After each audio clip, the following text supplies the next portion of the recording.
It is officially July, which means we have NFL football, Cowboys football in particular. Now, they're not playing any preseason games, but we do have training camp starting this month. And in today's video, I wanted to talk about some training camp hot takes and predictions that I have, players that will surprise us, position battles that will surprise us, guys that might let us down. I am so excited about this video, so let's not waste any more time and get into it.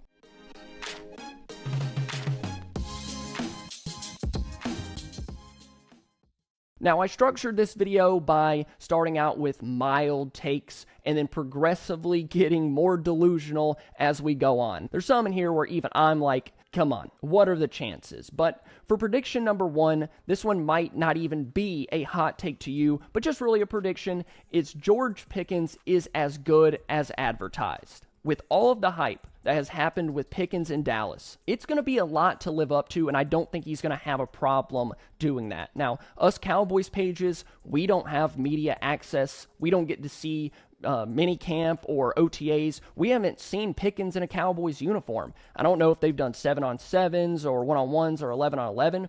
I just know what we've seen on Twitter and some like 5-second Instagram videos of his feet running routes. For a lot of us, Oxnard's going to be the first time that we actually see this offense with a legit weapon in Pickens. Pickens across from CeeDee Lamb. And I think it's going to be great. I cannot wait. This passing attack is going to look so much better from what we saw last year in training camp. It just is. I just think about how far we've come since the draft when we were talking about who was going to be the wide receiver 2, talking about undrafted free agents that would need to step up in Trayshawn Holden, just praying that someone would fill that spot because Dallas needed it so bad. And looking at it now, we can just sit back, relax, and watch the 40-yard bombs that Pickens is catching down the sideline. And there's going to be a lot of them. There's going to be 2 to 3, maybe even 5 Pickens highlights in training camp that are going to circulate social media. People are going to be going crazy. One-handed catches, back shoulder fades, mossing somebody in the corner of the end zone. It's going to happen. I'm going to be excited.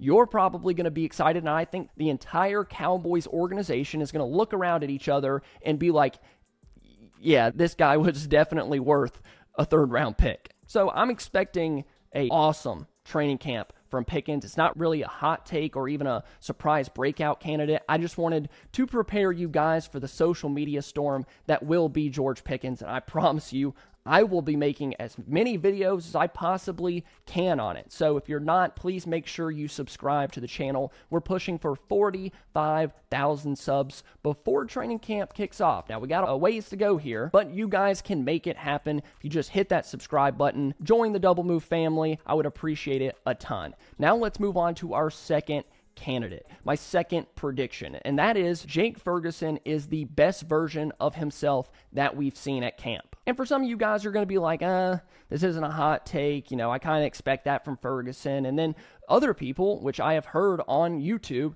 they kind of forgot about Ferguson a little bit. He took a step back last year. They're not expecting a ton. Kind of feel like we've peaked at what we're going to see from Ferguson at tight end. So my prediction is that Ferguson looks like an absolute killer in camp. So much so, he's going to have the Cowboys media worrying about these linebackers in coverage because of how much he's able to get open. He's going to be even better than the 2023 Jake Ferguson that we saw, that one that had 700-plus yards and 5 touchdowns. He's finally back healthy after last season's knee injury. If you guys remember, that happened in week 1 against the Browns. And I thought he was done for the year when it happened because he just landed so awkward on it. He did end up coming back. He just wasn't the same player. Obviously, Dak got hurt a little bit later in the season. And 2024, really for the offense as a whole, not just Jake Ferguson, everyone took a major step back. But now, year removed from that injury, got over the concussion stuff that he had later in the year. He's back healthy with a legit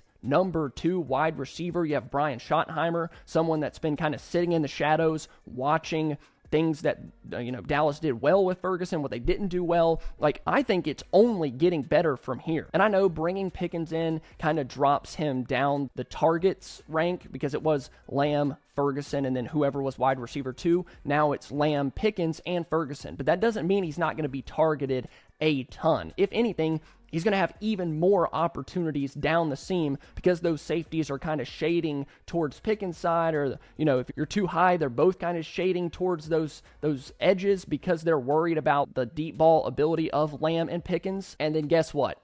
You're having a field day with Jake Ferguson with a linebacker trying to carry him up the middle of the field. It's going to be so much fun. And I don't want to do season predictions yet. I want to kind of get through camp and then maybe a full video on that sometime between camp and the regular season. If you want a hot take video on the regular season, let me know down below in the comments. So let's go ahead and move on to our third hot take. Miles Sanders easily wins the RB1 job. It's not even close. He looks like the best back there by a mile. The coaches know it. We know it. And by the time preseason rolls around, Sanders isn't even playing as much in the preseason because he's the starting running back week 1 against Philly. And maybe the hot take would have been Jaden Blue winning the job outright, but I don't see that happening, not for a 5th round pick, but I'm kind of using pieces of information that we have heard. Sanders looks like the best back at OTAs and minicamp. I think other people are still saying, Javonte Williams is the RB1. And it's going to be a competition. These guys are going to be fighting it out. We're going to see what happens in the preseason and training camp. No, Miles Sanders is going to look so much more explosive with what he can do out of the backfield. As a pass catcher, he's just fine. As a pass blocker, he looks explosive. He looks ready to go. He will be the RB1 before we ever get out of camp. I think people are going to be surprised by how much Sanders just takes over the RB1 conversation, and it's not even a thing. It's Sanders and Blue RB1 and 2, and then we roll into the season. So that's my third hot take, and we've talked about 3 offensive players, so let's quickly move on to the defense for a minute and talk about Kaiir Elam. My hot take prediction: he looks like an A- starter, and we're no longer worried if or when Diggs is going to get back. And the more I say these, the more I talk about them on camera, I'm like, there's probably some people out there that genuinely believe that they don't think it sounds crazy, because Cowboys fans are very, very optimistic about people that the team trades for. Like Dallas traded a 5th or a 6th for Elam,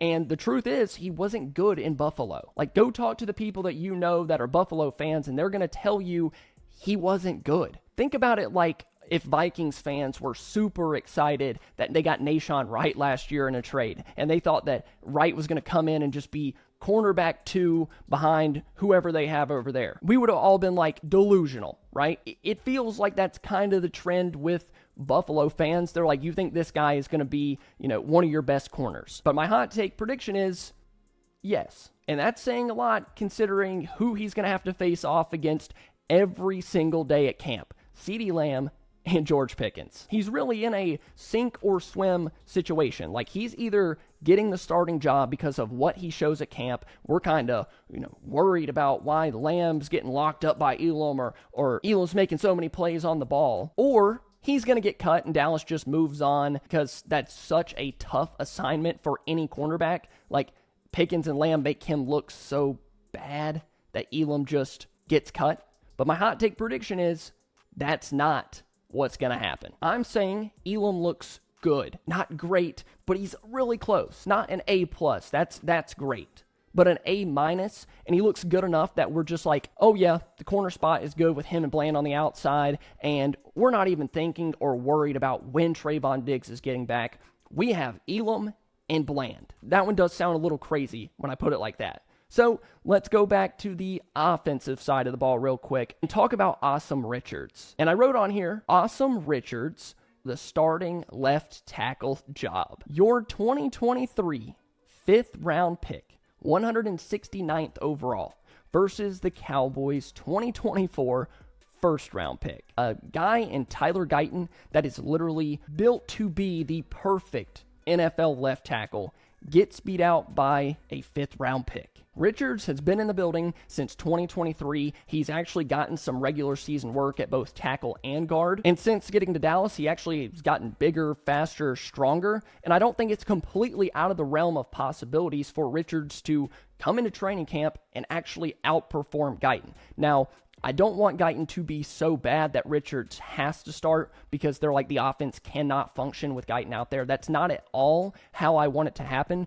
Just for the sake of Guyton's confidence and the organization as a whole, like that's your first round pick from just a year ago, and he can't beat out your 5th round pick from 2023. And maybe in your opinion, Richards winning that spot is not the best case scenario for the offense or the organization because it might mean that you missed on Tyler Guyton. But I also can't say that if Richards just goes out there and has really good days against these pass rushers. Like, these tackles are going to get worked in camp. They're going to be facing some stiff competition with Donovan Ezaraku and Sam Williams when he gets back, and Micah Parsons and Marshawn Nealon. Like, it's going to be a competition. Which one of those guys is holding up? And I feel like I've heard a couple whispers here and there that it's not completely out of the realm of possibilities that Richards really gets a shot to be a starter. So with that, we get to our final prediction / hot take.